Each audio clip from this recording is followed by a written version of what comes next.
قال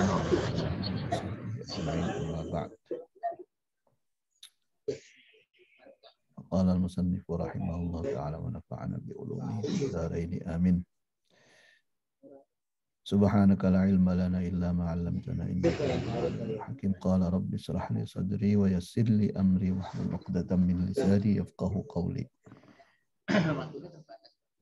اللهم ارحمنا بالقرآن واجعله لنا إماما ونورا وهدى ورحمة. اللهم ذكرنا منه ما نسينا وعلمنا منه ما جهلنا وارزقنا تلاوته آناء الليل وأطراف النهار واجعله لنا حجة يا رب العالمين. Bapak Ibu, pagi atau malam ini kita mulai membaca atau sama-sama belajar tentang tafsir Al-Quran ya.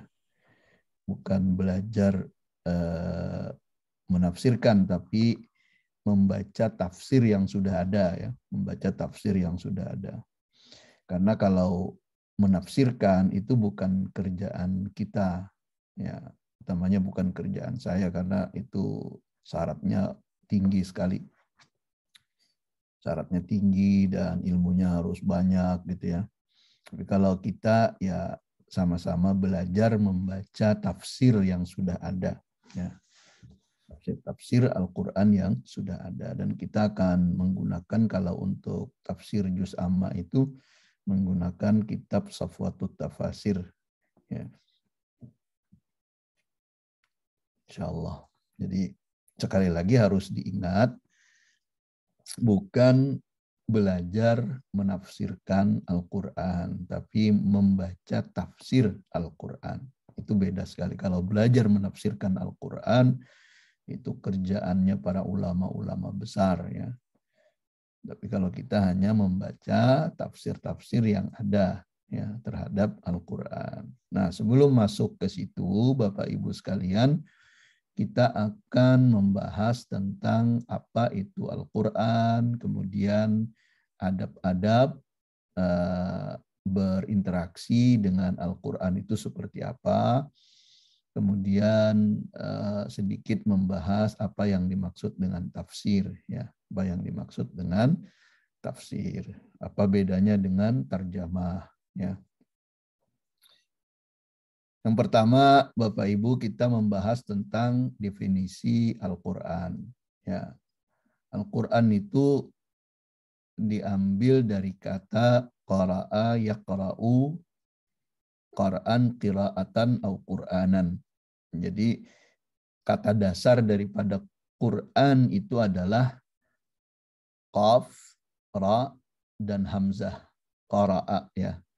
Jadi Iqra misalnya itu kan itu diambil dari kata situ juga.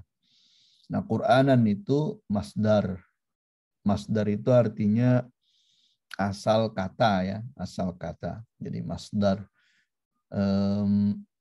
itu sama dengan timbangan. Kalau dalam bahasa Arab itu ada wazan. Wazan itu timbangan. Ada tempat kita menyandarkan bagaimana membaca bahasa Arab itu, baca huruf-huruf Arab itu. Jadi Quran itu tidak sama dengan syukran ya, sama dengan furqan wazannya. Jadi fu'lan kalau fiilnya itu kan, kalau apa namanya diambil dari kata fa'alanya itu fu'lan. Tapi dia juga bentuk masdar ya, Al-Quran. Para ulama kemudian mendefinisikan Al-Quran itu fayu'arrifunahu bi'annahu kalamullah al-munazzalu. Ya, bahwasanya Quran itu adalah kalam Allah Subhanahu wa taala, ya, perkataan Allah Subhanahu wa taala, al-munazzalu, yang diturunkan. Ini ya, apa namanya yang saya kasih kursor ini. Yang diturunkan ala Muhammadin sallallahu alaihi wa alihi wasallam, atas Nabi Muhammad sallallahu alaihi wasallam. Diturunkan kalamullah itu kepada Nabi Muhammad sallallahu alaihi wasallam. Al-muta'abbadu bitilawatih, yang dianggap sebagai ibadah ketika kita membacanya. Ya. Jadi ini definisi singkat tentang apa itu Al-Quran. Sekali lagi, Al-Quran itu adalah kalamullahi, ini barisnya hi ya. Ini Syahrubi ini, barisnya hi ini Syahrubi. Kalamullahi al-munazzalu. Ya, munazzalu ini sifat daripada kalamu tadi. Ya. Kalamullahil munazzalu ala Muhammadin. Ya. Sallallahu alaihi wasallam al-muta'abbadu bitilawatihi. Ya. Perkataan Allah Subhanahu wa taala, kalam Allah Subhanahu wa taala yang diturunkan kepada Nabi Muhammad sallallahu alaihi wasallam, al-muta'abbadu bitilawatih, yang dianggap ibadah kalau kita membacanya. Jadi ingat definisi ini ya. Nah, penjelasan dari definisi ini sebagai berikut. Fal kalamu, maka yang dimaksud kalamullah tadi itu jinsun fit ta'rif ya. Yashmilu kulla kalamin. Jadi itu satu makna yang mengandung setiap perkataan. Ya, kalau kita bicara hanya kalam itu ya, kalamullah itu adalah setiap perkataan yang idafat, yang diidafahkan kepada Allah, yang disandarkan kepada Allah Subhanahu wa taala. Artinya kalau kita bilang kalamullah, maka perkataan-perkataan selain daripada perkataan Allah itu tidak masuk dalam definisi Al-Qur'an ya, dalam definisi Al-Qur'an. Jadi yang dimaksud dengan definisi Al-Qur'an itu, yang kalamullah dalam definisi ini adalah hanya perkataan Allah Subhanahu wa taala. Yukhriju kalama ghairihi minal insi wal jinni wal malaikah. Maka tak termasuk perkataan-perkataan manusia, jin dan para malaikatnya. Nah, ini makna daripada kalamullah. Tapi kalau hanya sampai di situ definisinya, maka banyak sekali kalamullah selain Al-Qur'an kan. Misalnya Taurat, Zabur, itu kan kitab Allah yang juga kalamullah. Maka kemudian definisi itu harus mengkhususkan ya kepada makna yang didefinisikan itu. Makna yang didefinisikan. Maka kemudian ditambahlah ini had yang lain, ya, pentaksis yang lain, yaitu al-munazzal ala Muhammadin sallallahu alaihi wasallam, yang diturunkan kepada Nabi Muhammad. Nah, ini sudah mulai khusus ini. Sudah mulai khusus kan? Jadi yang pertama tadi adalah kalamullah, perkataan atau pembicaraan Allah Subhanahu wa taala, ya. Nah, tapi ini kalau hanya sampai situ itu bersifat umum, masih termasuk macam-macam itu. Ibrahim punya punya suhuf gitu ya. Ya. Al-munazzal. Nah, ini kemudian dikhususkan dengan al-munazzalu ala sayyidina Muhammadin sallallahu alaihi wasallam, yang diturunkan atas sayyidina Muhammad. Maka udah khusus ini, bahwa Al-Qur'an itu tidak ada untuk nabi lain, itu hanya untuk Nabi Muhammad. Jadi apa yang selain diturunkan kepada Nabi Muhammad itu tidak dianggap Al-Qur'an, tidak dianggap Al-Qur'an ya. Tapi ada pentaksis yang lain dari definisi ini, yaitu al-muta'abbadu bitilawatih, dipandang ibadah ketika membacanya.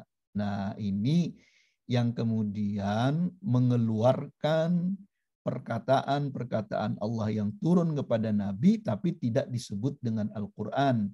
Misalnya hadis-hadis qudsi itu. Karena hadis qudsi itu lafaznya bukan dari Allah Subhanahu wa taala, yang dari Allah itu maknanya. Itu hadis qudsi. Jadi walaupun sama-sama perkataan Allah yang diturunkan kepada Nabi Muhammad, tapi dia redaksinya, lafaznya tidak langsung daripada Allah Subhanahu wa taala. Maknanya saja yang turun kepada Nabi, maka kemudian Nabi membahasakannya dengan bahasa sendiri ya. Oleh karena itu, membaca hadis qudsi itu tidak dianggap ibadah. Membaca hadis-hadis yang lain tidak dianggap ibadah. Karena yang dianggap ibadah ini adalah yang memang lafaz dan maknanya daripada Allah Subhanahu wa taala, ya. Gitu. Yang disebut dengan Al-Qur'an. Dengan definisi ini, Bapak Ibu sekalian, ya, kita bisa mengatakan bahwa yang Al-Qur'an itu tuh harus bahasa Arab, ya. Itu harus bahasa Arab. Maka tidak dikatakan Al-Qur'an kalau itu terjemahnya.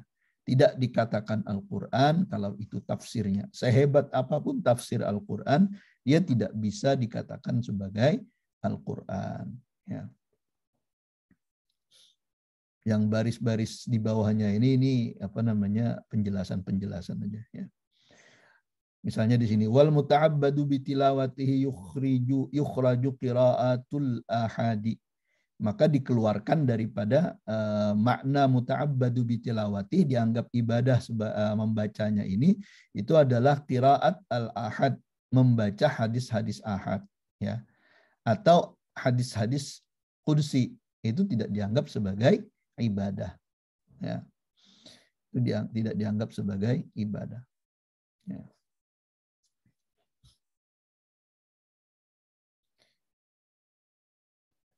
Nah, tapi membaca hadis-hadis itu tentu kita akan ittisal dengan apa namanya, orang yang mempunyai hadis itu, yaitu Rasulullah Sallallahu Alaihi Wasallam. Sumber daripada hadis itu yaitu Rasulullah Sallallahu Alaihi Wasallam. Oleh karena itu, ketika kita membaca hadis, walaupun tidak dianggap ibadah, tapi ada turun rahmat di situ. Ya, ada rahmat di situ karena kita saat itu menghadirkan hati kita dengan Nabi Shallallahu Alaihi Wasallam. Ada nggak orang membaca hadis misalnya, tapi dia lupa dengan yang sumber daripada hadis itu? Dan tentu tidak. Ya, jadi ada keterikatan di situ. Maka terikat, pada saat terikat di situ, maka turun rahmat Allah Subhanahu Wa Taala. Ya, karena dalam kaidah para ulama itu, ketika kita mengingat, membaca tentang orang-orang saleh itu, maka akan turun rahmat. Maka tuh orang sering baca manakib, ya Bapak Ibu sekalian. Baca manakib itu baca sejarah orang-orang saleh, ya. Sejarah perjuangannya, ngajinya di mana, guru-gurunya siapa. Itu akan turun rahmat. Kenapa turun rahmat? Karena akan mengajak, menginspirasi kepada kebaikan, menginspirasi kepada kebajikan-kebajikan. Itu turun rahmat itu. Ya.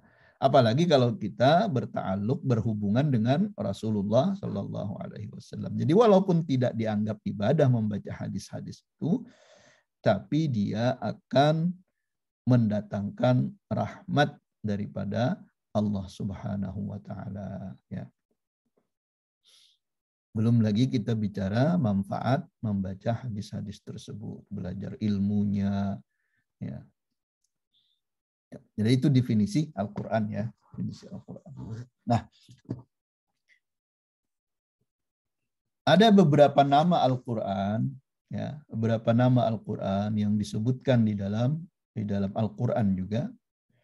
Jadi nama kitab suci kita itu bukan hanya Al-Quran, ya. Ya. Tapi juga misalnya beberapa nama itu, yang pertama Al-Quran, sudah kita paham. Kemudian yang kedua Alkitab. Ya.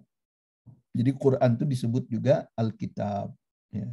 Cuma kalau di Indonesia, kalau kita baca, kalau kita sebut Alkitab gitu, ya, ini kayak apa? Kayak merujuk kepada Injil gitu, ya. Orang-orang Nasrani kan menyebut kitabnya dalam Alkitab, kata dia kan. Itu menyebut Bible dia. Ya. Tapi sebetulnya nama Alkitab itu juga disematkan kepada Al-Quran, seperti yang diisyaratkan oleh Allah Subhanahu Wa Taala dalam Al-Quran sendiri. Misalnya, laqad anzalna ilaikum kitaban fihi dzikrukum. Ya. Sesungguhnya kami turunkan kepadamu kitaban, satu kitab, ya, satu kitab Jadi ini yang disebut dengan Alkitab ya. Kemudian ada yang Al-Furqan. Tabarakalladzi nazzala al-furqana ala 'abdihi liyakuna lil 'alamin nadhira. Ya, Maha suci Allah Subhanahu wa taala yang menurunkan Al-Furqan. Al-Furqan itu apa? Al-Qur'an ya. Kemudian wadzikr. Jadi adzikru itu juga nama lain selain Al-Qur'an ya. Inna nahnu nazzalna dzikra wa inna lahu lahafizun. Kenapa disebut adzikr? Zikir sebagai pengingat. Karena memang Al-Qur'an itu fungsinya sebagai pengingat bagi kita semua ya. Jadi kami turunkan kepada kalian kata Allah al-dzikra itu ya, Al-Qur'an itu wa inna lahu lahafizun, dan kami yang akan menjaga kemurniannya ya.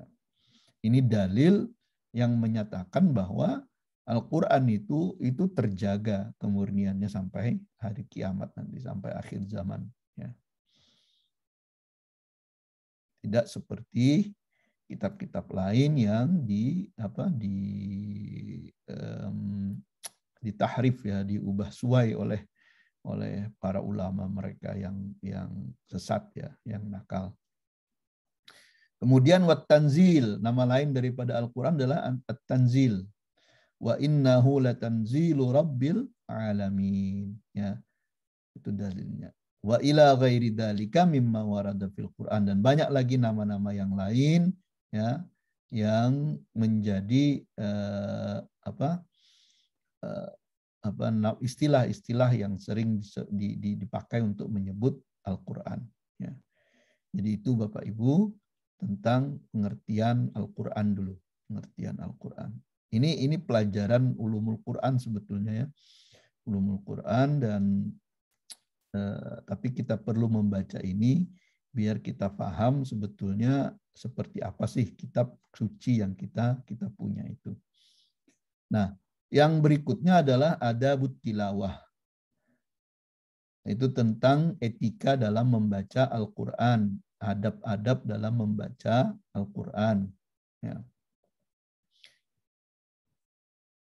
Yang pertama, ayyakuna ala wudu'in.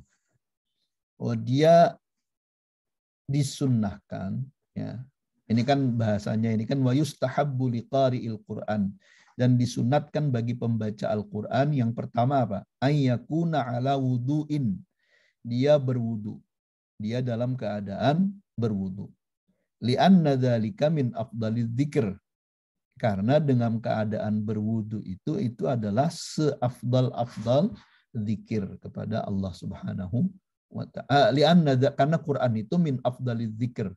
Karena membaca Quran itu adalah seafdal-afdal zikir kepada Allah Subhanahu wa ta'ala, dan itu sebaiknya dilakukan dengan berwudu. Wa in kanatil qira'atu lil muhditsi jaizatan. Ya, walaupun membaca Al-Quran bagi orang yang berhadas itu boleh ya. Ingat ini membaca ya, bukan menyentuh. Jadi kadang-kadang orang beranggapan bahwa yang disunnahkan itu hanya menyentuh, membacanya tidak sunnah, padahal menyentuh dan membacanya itu adalah sunnah untuk kita berwudu ya. Jadi menyentuh, membawa Al-Quran itu lain hal, membaca lain hal. Ya. Lalu bagaimana kalau di HP Al-Qurannya? Al-Quran di HP itu ya, kalau Quran pas HP-nya lagi dibuka, aplikasinya lagi dibuka, itu sama dengan Al-Quran namanya. Sama dengan Al-Quran. Ya. Kalau ditutup dia ya tidak lagi berfungsi sebagai Al-Quran. Oleh karena itu ketika Al-Quran itu dibuka, aplikasinya dibuka, maka ya kena hukum menyentuh dan membaca Al-Quran itu. Ya. Wa an yakuna fi makanin nadhifin tahir. Dan hendaknya dia mencari tempat yang bersih. Mencari tempat yang bersih, lagi suci. Ya. Mura'atan li jalalil Qur'an. Untuk menjaga kemuliaan Al-Quran. Di sunnah jangan membaca di toilet misalnya kan. Jangan membaca di tempat-tempat yang kotor, yang bernajis misalnya. Itu tidak elok, ya, tidak pas, tidak mengikuti sunnah, tidak hormat artinya kepada Al-Quran sebagai kitab suci kita, sebagai kalamullah. Ya. Wa an yaqra'a bi khusyu'in wa sakinatin wa waqarin. Ya, dan hendaknya membacanya itu dengan khusyuk, dengan tenang, ya, dengan diam. Diam itu maksudnya bukan diam mulutnya nggak baca gitu, diam artinya gerakannya itu jangan kemana-mana gitu. Ya, jangan sambil jalan, jangan sambil pindah-pindah gitu ya, gelisah gitu. Jadi baca dengan khusyuk, seakan-akan kita membaca surat, ya, surat cinta daripada Allah Subhanahu wa taala. Ya, baca dengan penuh penghormatan kepada Al-Quran. Karena menghormati Al-Quran yang menghormati Allah Subhanahu wa ta'ala. Wa an yastaka qabla al-bad'i fil qira'ah. Hendaknya tenang dulu, duduk dulu. Diam dulu sebelum mulai baca Quran. Ini jangan sampai belum kita duduk lagi kita baca. Auzubillah, masih berdiri gitu ya, mau duduk gitu. Tapi duduk dulu, ya, duduk dulu. Kalau bisa menghadap kiblat itu lebih baik. Duduk, kemudian baca Al-Quran. Ya. Sekarang kita kan biasa baca dulu kalau di kampung-kampung, dan sekarang masih ini ya. Kalau orang baca Quran itu duduk bersimpuh gitu ya, tiba di lantai. Ya. Tapi sekarang banyak orang membaca di kursi, duduk di kursi baca Quran. Ya nggak apa-apa, yang penting khusyuk, tenang gitu. Ya. Maksudnya jangan sambil ngerjain yang lain-lain, sambil baca Quran, sambil buka WhatsApp, baca Quran gitu kan, nanti berhenti, nanti baca WhatsApp, itu nggak bagus. Ya. Tidak elok. Jadi makanya harus dikhususkan waktu untuk membaca itu, dan dikhususkan juga tempat untuk membaca. Ya. Oke. Wa an yata'awwadza fi bidayatiha, dan hendaknya ia memulai dengan ta'awudz, ya, dengan ta'awudz. Baca a'udzu billahi minasyaitonir rajim. Ya, ada juga yang nambah a'udzu billahis samii'il alim minasyaitonir rajim. Silakan, enggak apa-apa, yang penting baca a'udzu billahi minasyaitonir rajim itu. Ya, karena ini diperintah dalam Al-Quran. Fa'idha qara'tal Qur'ana fasta'idz billahi minasyaitonir rajim. Kalau kalian mau baca Al-Quran, maka mulailah dengan membaca ta'awuz. Berta'awuzlah kepada Allah, minta perlindungan kepada Allah daripada syaitan yang terkutuk. Ya.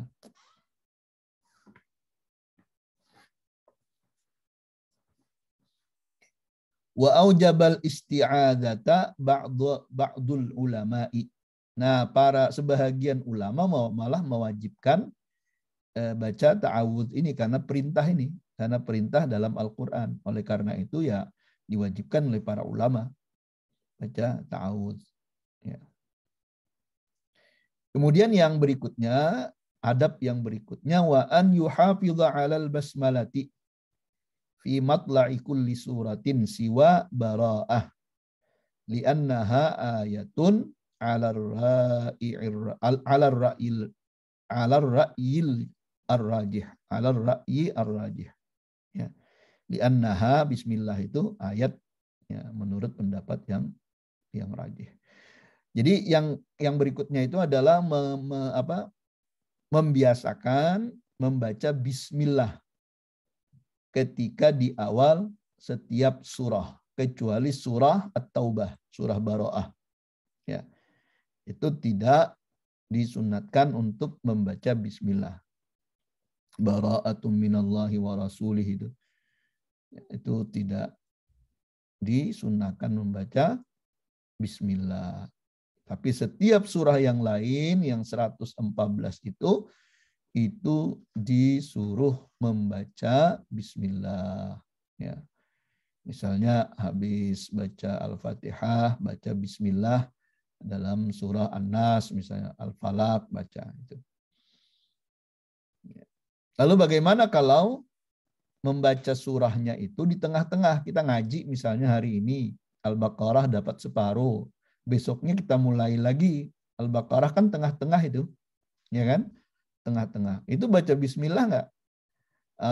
Jadi kata Imam Ahmad bin Hambal itu tidak masalah kalau dibaca Bismillah, walaupun yang disunahkan itu di awalnya. Yang disunahkan itu di awalnya. Karena ada orang yang melarang gitu ya. Saya pernah ketemu satu pengajian, nggak perlu baca nggak usah baca Bismillah lagi katanya kan. Nggak usah baca Bismillah, cukup ta'awuz aja. Ya, hukumnya itu bukan tidak boleh baca Bismillah di situ, tapi tidak disunahkan, ya, bukan berarti tidak boleh, ya, tapi diperbolehkan, dan itu dapat juga pahala sunat yang lain. Misalnya Nabi mengatakan setiap amalan yang tidak dimulai dengan Bismillah maka itu terputus barokahnya, ya. Nah, begitu juga dengan baca Quran, begitu juga dengan baca Al-Quran. Baca aja Bismillah. A'udzubillahi minasyaitonirrajim. Bismillahirrahmanirrahim. Ya, tak masalah. Wa antakuna qira'atuhu tartilan, dan hendaklah bacaannya itu bacaan tartil. Ya, bacaan tartil itu bacaan yang tidak cepat dan tidak pula terlalu pelan. Ya, jadi jangan buru-buru bacanya. Misalnya balapan baca Fatihah, itu nggak bisa itu. Misalnya Bismillahirrahmanirrahim, alhamdulillahirabbil arrahmanirrahim, maliki yaumiddin, karena itu nggak boleh. Ya, nggak boleh. Jadi bacanya itu tartil. Bismillahirrahmanirrahim. Alhamdulillahirabbil alamin. Ar-Rahmanir-Rahim. Maliki yaumiddin, dan seterusnya, ya. Yu'til hurufa haqqaha. Si pembaca tadi harus memberikan hak-haknya kepada setiap huruf. Pada setiap huruf. Jangan huruf itu, ya, jangan huruf itu ada yang tidak sampai. Misalnya huruf itu harusnya 100% dibaca, tapi dia nggak sampai membaca 100%-nya. Itu kedengaran dari bunyinya.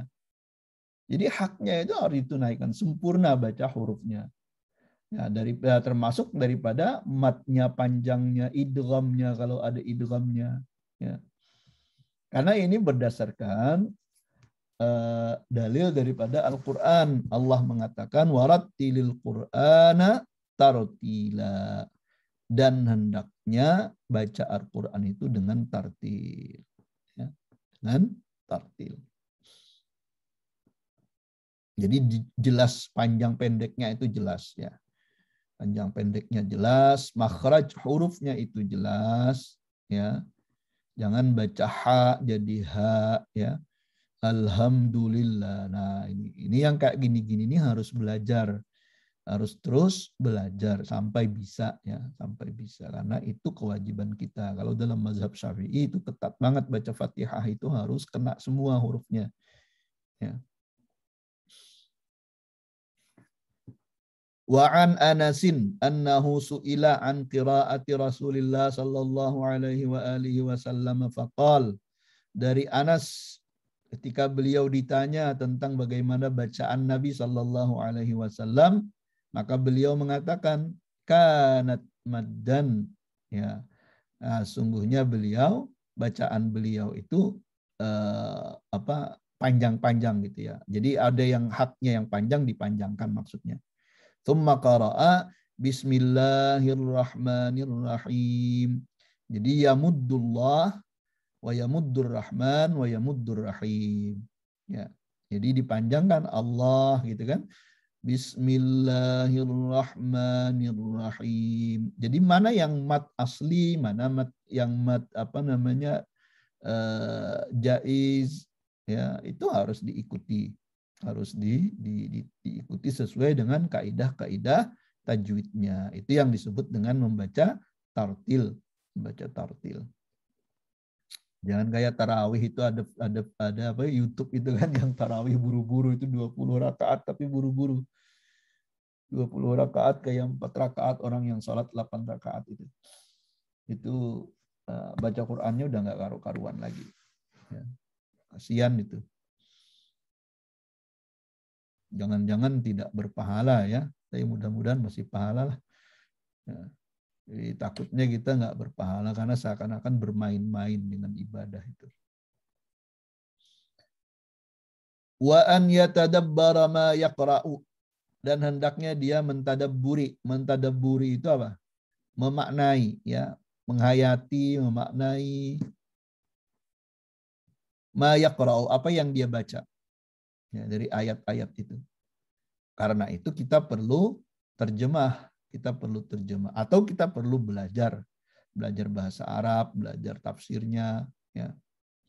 Li'anna hadza huwal maqsudul a'zam, karena inilah yang dimaksud, yang tujuan yang paling besar, ya, yaitu mentadabburi Al-Qur'an. Bukan sekedar membaca tapi tanpa tahu maknanya. Tapi bukan pula tidak berpahala, ya. Membaca tidak tahu maknanya tetap berpahala. Dan bisa jadi Allah Subhanahu wa taala itu melihat bukan pada melihat tadabbur kita, itu malah melihat kepada keikhlasan kita, kekhusyuan kita dalam baca Al-Qur'an. Sehingga berapa banyak di antara kita orang yang bisa membaca Al-Qur'an tidak tahu maknanya dan dia menangis.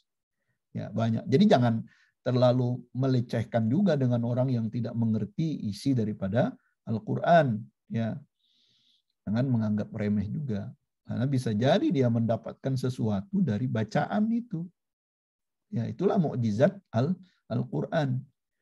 Mukjizat Al-Qur'an itu kadang-kadang orang tidak tahu maknanya, tapi mendengar keindahannya, ya.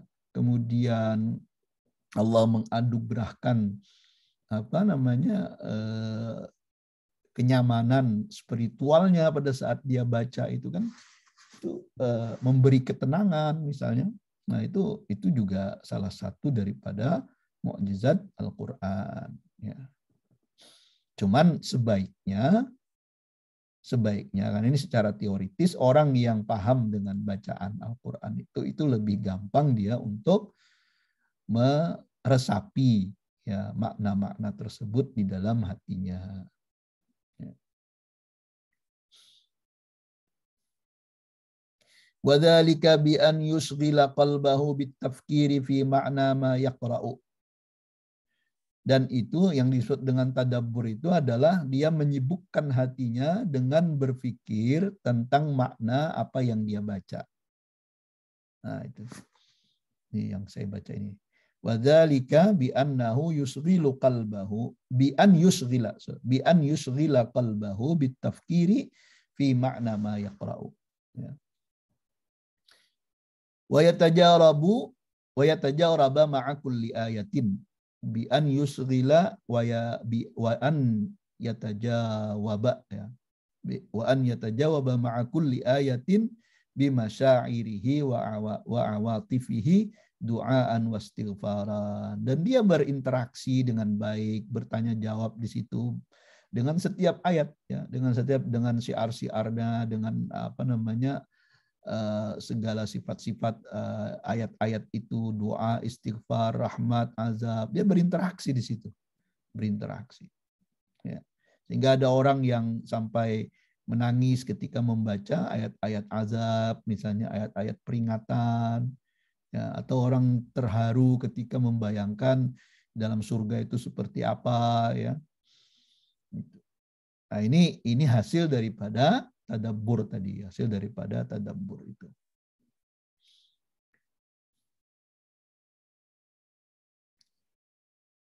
Oke, nah yang ke-9, adab yang ke-9, an yata'assara bi ayatil Qur'ani wa'dan wa wa'idan.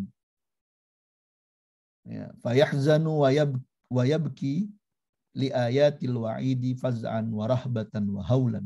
Ya. Bahwasanya dia ya ta'assar itu terpengaruh, kalau bahasa Inggrisnya tuh being move gitu, ya, terpengaruh itu tergerak, terharu, ya, dengan ayat-ayat wa'dan, baik itu ayat-ayat janji-janji ataupun ancaman, ya, janji-janji ataupun ancaman, ya. Wa yakhruna lil azqani yabkuna wa yaziduhum khusyu'a. Nah, ini sifat hamba-hamba Allah Subhanahu wa taala yang disebut dengan ibadur rahman itu, ya. Hamba-hamba Allah itu yang kalau mereka membaca Al-Qur'an itu mereka akan tersungkur, ya, tertunduk maksudnya. Wa yabkuna, mereka menangis, wa yaziduhum khusyu'a, dan kekhusyuan mereka bertambah. Makanya Al-Quran dibacakan itu sering-sering kita mendengarkan bacaan-bacaan yang bagus, yang merdu, itu akan menambah kesahduan hati kita, ya, menambah kesahduan hati kita. Dan tentunya akan mendekatkan diri kita kepada Allah Subhanahu wa taala, ya.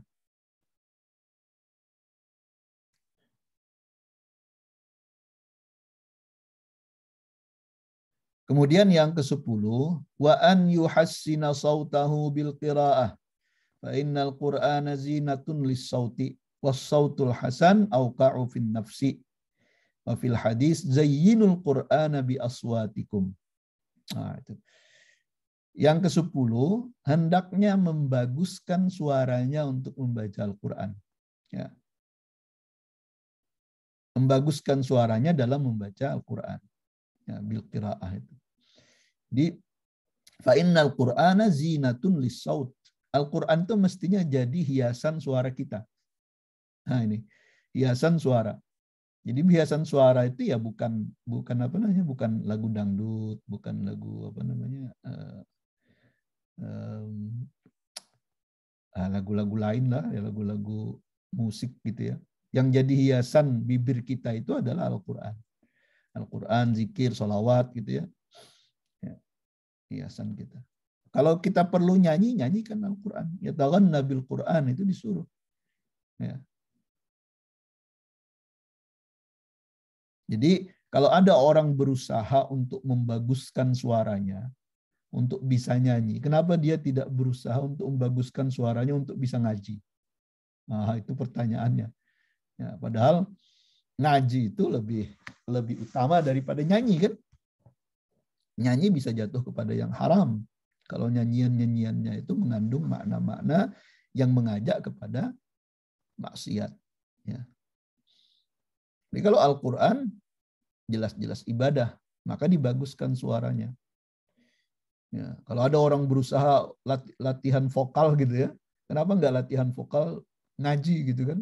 Nah, makanya para qari yang baca musabaqah itu mereka betul-betul mengolah vokal mereka, ya, mengolah vokal mereka untuk membaca Al-Quran dengan baik, biar cengkokannya itu bisa kena gitu, ya.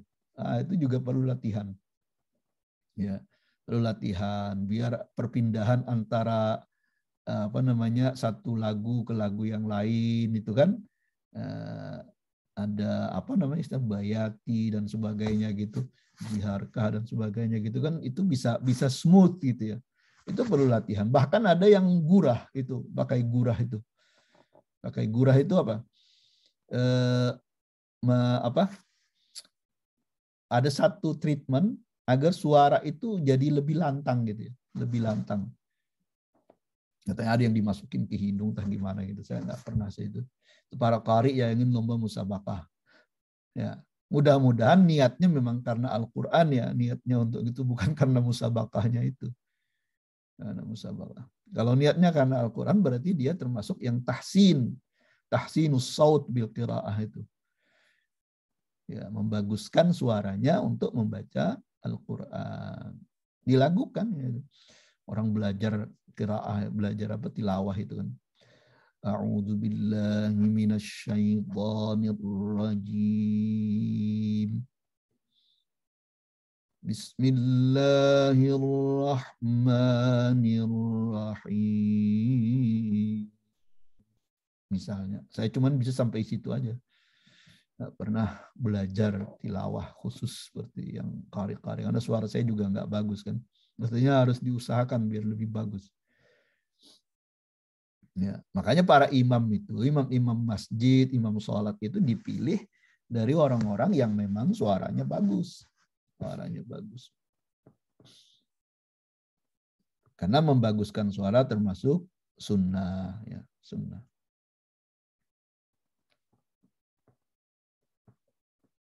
Kemudian yang berikutnya, wa an yajhara bil qiraati haitsu yakunul jahru afdal. Ya. Hendaklah dia mengeraskan suaranya. Ya, mengeraskan suaranya ketika baca. Jangan baca dalam hati. Saya baca juga Al-Quran, tapi baca dalam hati. Bagaimana kita tahu tentang mad, tentang hukum-hukum tajwid kalau kita membacanya dalam hati? Nah, kalau membaca pelan itu, dalam hati atau pelan itu rata-rata tidak tartil ya. Itu cuman bacaan cepat biasanya. Kalau baca Quran, baca yang keras, bukan keras harus teriak ya, tapi keras kedengeran maksudnya. Kedengeran sekedar biasa suara kita ketika kita ngobrol gitu kan. Seperti ini, suara saya gini ya seperti inilah suara kita ngaji. Ya.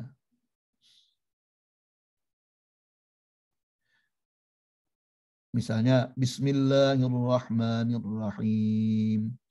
Hal ata 'alal insani hinun minad dahri lam yakun syai'an madhkura. Nah, itu kan bacaan dengan suara yang keras. Jangan juga teriak. Ya. Teriak. Jadi bacaannya ya tengah-tengah gitu ya.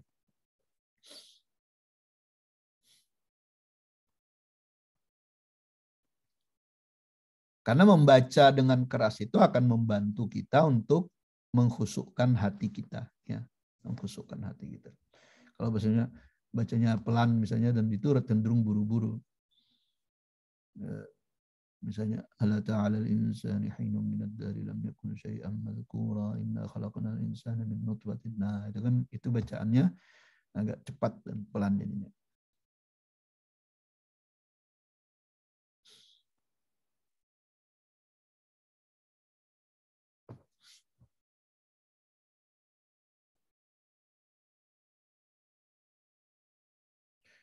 Allah mengizinkan dalam hadis ini ma'adzinallahu li syai'in, nah ini ya. Ma'adzina lin nabiyyin husnas sauti wa yataghanna bil qur'ani wa yajharu bih. Allah mengizinkan bagi nabi untuk membaca Al-Qur'an dengan keras ya, dan yataghanna dan juga menyanyikannya. Itu diizinkan oleh Allah Subhanahu wa taala. Kemudian yang berikutnya, ini penjelasan tentang bahwa para ulama itu berbeda pendapat. Apakah membaca bagi orang yang hafal itu lebih afdal membaca Al-Qur'annya atau dia membaca hafalannya? Ya, misalnya sudah hafal nih, kita ada hafal beberapa surah Wadduha misalnya. Apakah kita kemudian hanya membacanya yang hafalan itu tanpa melihat lagi mushafnya, atau kita membacanya dengan mushafnya walaupun kita hafal? Maka ini ada tiga pendapat ya, ada tiga pendapat. Yang pertama, annal qira'ata fil mushafi afdal, bahwa membaca dengan mushaf itu lebih afdal. Karena apa? Karena melihat kepada tulisan Al-Qur'an itu ibadah. Ya. Maka ibadah pahalanya itu kemudian tergabung di situ, ada pahala membaca, ada pahala melihat, ya, pahala melihat. Gitu. Jadi misalnya surah Ad-Duha kita baca sambil baca mushafnya, ya, atau surah-surah yang lain itu. Nah, yang kedua, annal qira'ata ala dhahril qalbi afdal, membaca tanpa harus melihat mushaf kalau dia hafal itu lebih afdal. Ya. Karena itu akan mengajak kepada husnit tadabbur. Mentadabburinya lebih gampang katanya. Lebih gampang. Wa huwa alladhi ikhtarahul izzu bin Abdussalam. Nah, itulah yang dipilih oleh Imam Al-Izz bin Abdussalam. Ya. Itu pendapat yang kedua. Kalau itu memang memudahkan kita untuk mentadabburinya. Tapi kalau mentadabburinya ternyata lebih gampang dengan membaca mushaf, walaupun hafal, ya harusnya membaca dengan mushaf itu lebih afdal. Ya.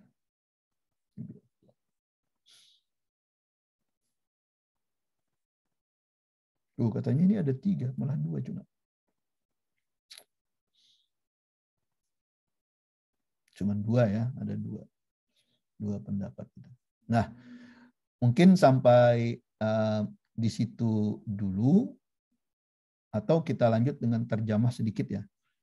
Jadi apa yang dimaksud terjemah dengan tafsir? Saya ingin meringkas saja apa yang saya baca tadi pagi dari kitab Ulumul Quran karangan Manna Al-Qattan ini ya. Jadi yang disebut dengan terjemah itu adalah memindahkan pemaknaan dari satu bahasa ke bahasa yang lain. Ya. Jadi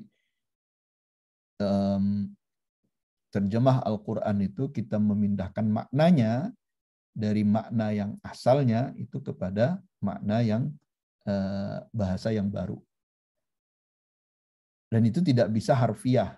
Ya. Yang dimaksud harfiah itu sama persis ininya, sama persis makna yang terkandung itu enggak bisa karena terjemahan Al-Quran itu sangat rumit dan kadang-kadang satu kata itu bisa bermakna macam-macam ya, makna macam-macam. Maka terjemah harfiah itu hampir tidak mungkin katanya. Yang dimungkinkan itu adalah terjemah maknawiyah, Jadi itu. Nah, kemudian tafsir itu lebih detail lagi penjelasannya daripada hanya sekedar terjemah. Kalau terjemah misalnya kita menerjemahkan Alhamdulillahirabbil alamin, segala puji bagi Allah Tuhan semesta alam. Udah cukup, itu terjemah. Ya. Kita maknai alhamdulillah itu sebagai pujian. Kita cari mana kata-kata yang pas dalam bahasa Indonesia tentang berkaitan dengan alhamdulillah itu. Maka ada pujian, sanjungan ya. Nah, ada yang menerjemahkan segala sanjung puji bagi Allah, Tuhan semesta alam gitu ya. Itu terjemah. Tapi kalau tafsir itu lebih detail, tidak hanya masalah sampai terjemah saja, tapi dijelaskan pemaknaannya yang lebih detail lagi dengan segala macam hukum-hukumnya. Jadi kalau kita mengambil hukum dari dari bacaan Al-Qur'an, dari ayat-ayat Al-Qur'an itu disebut juga dengan tafsir, ya, tafsir. Nah, kalau takwil, ini para ulama sebetulnya berbeda pendapat ya, takwil, tafsir. Ada yang mengatakan itu sama, bahwa tafsir itu adalah takwil. Ada yang mengatakan bahwa tafsir itu lebih umum, sementara takwil itu lebih khusus. Jadi lebih sedikit cakupannya takwil itu dibandingkan dengan tafsir. Ya, tafsir itu mengenai banyak sekali ayat-ayat Al-Quran yang muhkamat, tapi takwil itu hanya sedikit daripada ayat-ayat, digunakan hanya sedikit pada ayat-ayat Al-Quran, yaitu ayat-ayat yang mutasyabihat, takwil itu. Nah, pembahasan seperti takwil ini pembahasan yang panjang dan detail sekali, dan mestinya hanya dilakukan oleh para ulama-ulama yang mumpuni, ya, ulama-ulama yang mumpuni memperdebatkan tentang takwil dan sebagainya, tafwid itu ya. Kalau sekarang kita lihat di masyarakat kita, di media sosial, fenomenanya luar biasa tentang takwil ini, diperdebatkan habis gitu ya, apakah Allah punya tangan dan seterusnya, yang kayak gitu-gitu itu lahannya takwil menurut para ulama, sebahagian ulama ya. Jadi itu perbedaan takwil, kemudian tafsir dan terjemah ya. Jadi kita tidak usah memperdebatkan takwil itu ya. Takwil itu malah akan memperburuk, menurut saya sih memperburuk ini kita rasa kita sebetulnya. Rasa kita. Jadi tidak perlu kita berdebat banyak tentang ikut-ikutan perdebatan antara orang-orang Wahabi sekarang dengan orang-orang Ahlus Sunnah, orang-orang Sunni gitu kan. Itu biarkanlah lahannya para ulama, yang kita ya meyakini bahwa apa yang ada dalam Al-Quran itu semuanya benar dari Allah Subhanahu wa Ta'ala. Dan kita belajar tafsir agar memudahkan kita untuk mengamalkan agama ini. Ya, belajar tafsir itu tujuannya untuk kita memahami Al-Quran dan memudahkan kita dalam melakukan kewajiban-kewajiban agama. Oleh karena itu sebetulnya belajar tafsir itu bukan fardu ain ya. Belajar tafsir itu bukan fardu ain. Belajar tafsir itu hanya fardu kifayah. Jadi kalau sudah ada yang pandai, yang ahli dalam itu ya nggak perlu lagi bukan nggak perlu, artinya tidak kena kewajiban bagi yang lain. Ya, nggak ada kewajiban bagi yang lain. Nah, ada yang menarik dalam kitab ini tentang, dan mungkin ini ya dulu pernah jadi perdebatan di Indonesia. Tahun berapa saya lupa itu, tapi ya pernah ada. Jadi al-qira'atu fis salati bi ghairil arabiyyah. Membaca Al-Qur'an dalam salat dengan bukan bahasa Arab gitu. Jadi baca terjemahannya misalnya. Ini ternyata diperdebatkan oleh para ulama sejak dulu. Ada dua pendapat besar ya. Yakhtaliful ulama'u fil qira'ati fis salati bi ghairil arabiyyati ila madhhabaini. Para ulama berbeda pendapat tentang kebolehan membaca Al-Quran dalam bahasa yang bukan bahasa Arab.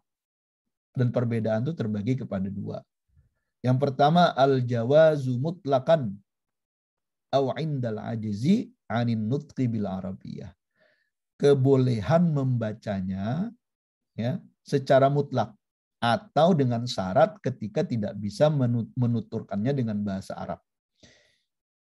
Ya, tuturkannya bahasa Arab nggak bisa, misalnya dia bisa hanya bahasa Indonesia, ya dia menurut pendapat ini boleh. Atau secara mutlak boleh.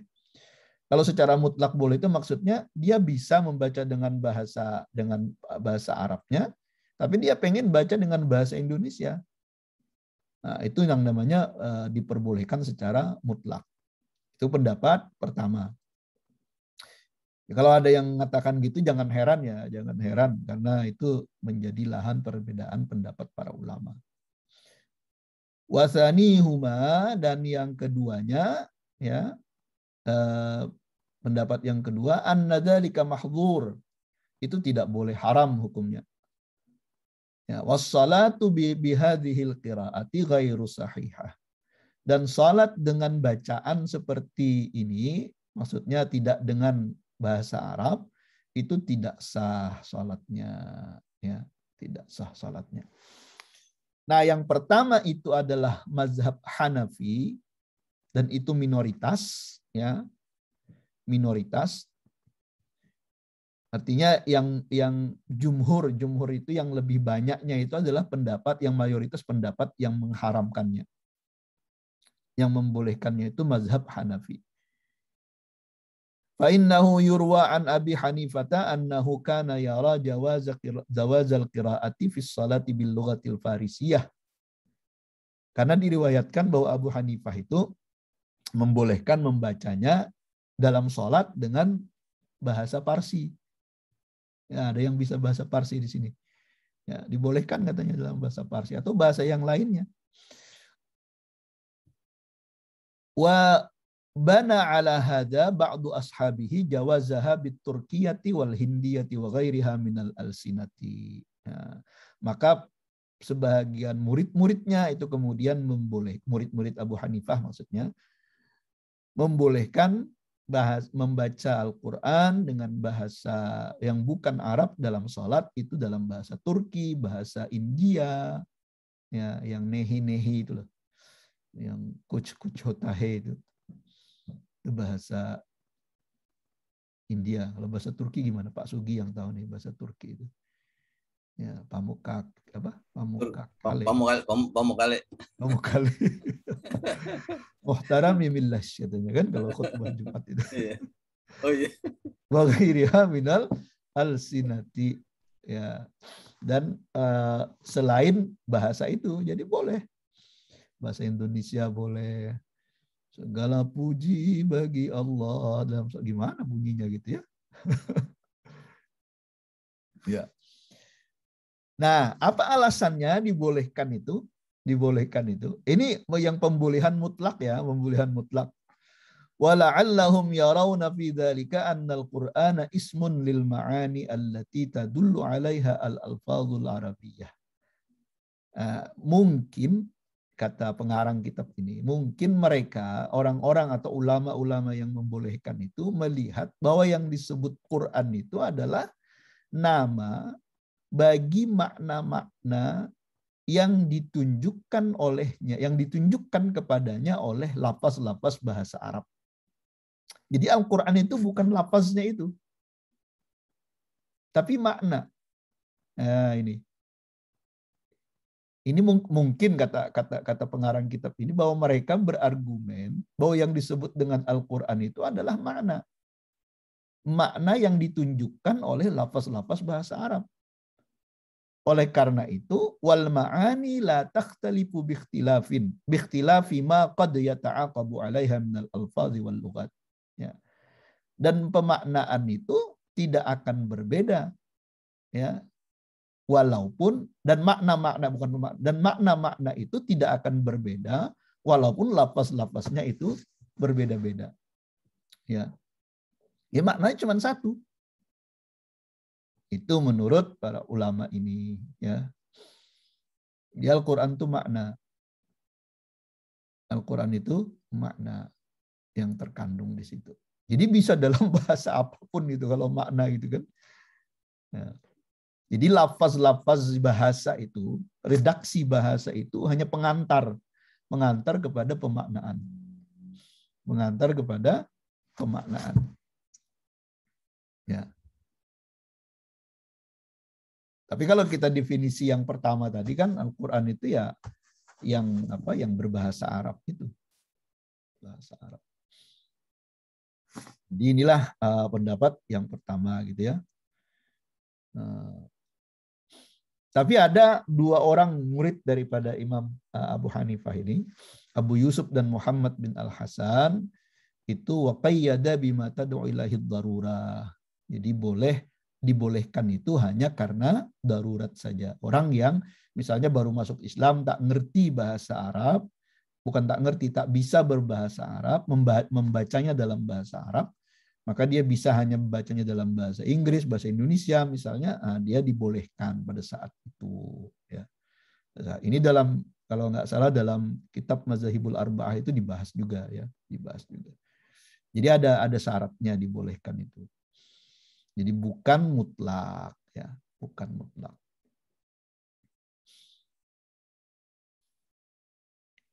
Fal ityanu bihi aula minat tarki mutlakan.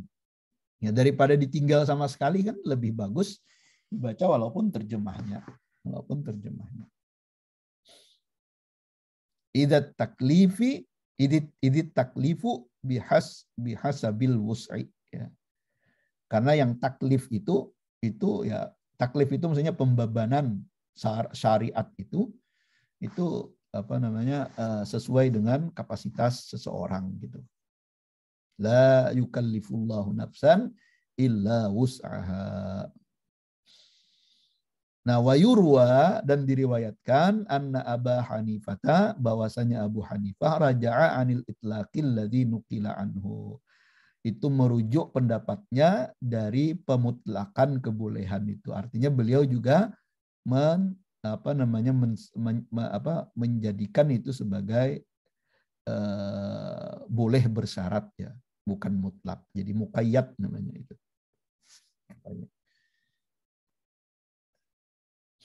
Nah, alasan yang kedua tentu ya kita sudah paham betul ya. Ini mazhab yang kedua, huwa ma'alaihil jumhur. Itu jumhur para ulama yang mengatakan haram itu membaca Al-Quran itu dalam salat dengan bahasa selain Arab itu, dan salatnya tidak sah ya. Faqad mana'al malikiyatu wasyafi'iyatu wal hanabilatul qira'ata bitarjamatil qur'ani fis shalah. Itu enggak boleh dengan terjemah Al-Qur'an dalam salat. Sawa'un nakana al-musalliyu qadiran 'ala al-arabiyyati am ajizan. Walaupun si musalli tadi, orang yang salat itu mampu dia membacanya dengan bahasa Arab atau dia tidak mampu. Nah, jadi mampu nggak mampu harus bahasa Arab. Tidak boleh dengan bahasa selain Arab gitu ya. Jadi kalau nggak mampu ya misalnya sekedarnya saja dia. Makanya ada yang mengatakan bahwa kalau tidak mampu qiraah dengan Al-Quran, sholat itu ya bisa dengan diganti dengan tasbih misalnya gitu ya. Kalau dia tak hafal Fatihah misalnya, blank sama sekali Fatihah itu ya dia bisa baca dengan subhanallah walhamdulillah misalnya. Itu dibolehkan gitu. Cuman kita dulu belajar tidak sedetil itu ya. Sedetil itu kita belajar ya tentang hal-hal yang umum saja. Dan itu memang makamnya kita makam fardu ain itu. Lianna tarjamat al-Qur'ani laisat Qur'anan, karena terjemah Al-Qur'an itu bukan Al-Qur'an. Idzil Qur'anu huwan nadhamul mu'jizu alladzi huwa kalamullah. Al-Qur'an itu adalah susunan yang menjadi mukjizat, dan itu adalah kalamullah. Ya. Walladzi wasafahu ta'ala bikaunihi arabiyan. Dalam Al-Qur'an itu Allah sudah mengatakan bahwa Al-Qur'an itu adalah bahasa Arab. Ya. Bikaunihi arabiyan. Wa bit tarjamati yazulul i'jazu. Dan dengan terjemah itu ijaznya itu sudah enggak ada. Tapi sebetulnya banyak orang yang tak paham Al-Quran, dia baca terjemah tapi dia tergerak gitu loh. Karena banyak kasus-kasus orang masuk Islam itu membaca terjemah Al-Quran, bukan membaca bahasa Arabnya. Ya. Yang di luar negeri barat lah misalnya. Gitu. Jadi pernyataannya ini pernyataan yang ini. Wabit tarjamati yazulul i'jaz. Ini pernyataan Arabic oriented sebetulnya ya. Jadi orientasinya terlalu Arab gitu. Ya. Tapi sebetulnya banyak orang juga yang bisa tergerak hatinya ketika membaca terjemahannya. Mereka melakukan reasoning gitu ya di situ. Nah itulah Bapak Ibu sekalian apa yang bisa kita baca pada pagi ini sebelum masuk minggu depan tentang tafsir. Nanti insya Allah kitab tafsirnya saya bagikan, udah saya potong beberapa, karena kalau satu PDF kitab itu besar sekali. Kemarin udah saya potong-potong itu. Kita mulai dengan Ad-Duha insya Allah minggu depan, nanti ke bawah. Bukan dari An-Nas ya. Kalau dari An-Nas itu agak apa namanya, tidak berurutan pemaknaannya. Jadi kita mulai dari Ad-Duha, nanti kalau habis sampai An-Nas kita mulai lagi dari atas, dari Amma Yatasaalun ke bawah lagi gitu kan. Pelan-pelan maksudnya kita membaca, jangan langsung berambisi menafsirkan surah Al-Baqarah gitu ya. Dan ingat, kita bukan belajar menafsirkan, tapi belajar membaca tafsir yang sudah ada. Ini harus dibedakan ya. Kalau belajar menafsirkan itu tingkatan ulama yang sudah hebat-hebat gitu ya, yang sudah bahasa Arabnya sudah tidak perlu diragukan lagi, tidak tersendat-sendat lagi ya, tapi sudah paham bayan, ma'ani, balaghah dan sebagainya, itu udah ngerti. Nah, itu yang belajar menafsir. Tapi kalau kita belajar membaca tafsir ya, baca tafsir. Itulah Bapak Ibu sekalian, silakan kalau ada hal-hal yang ingin ditanyakan.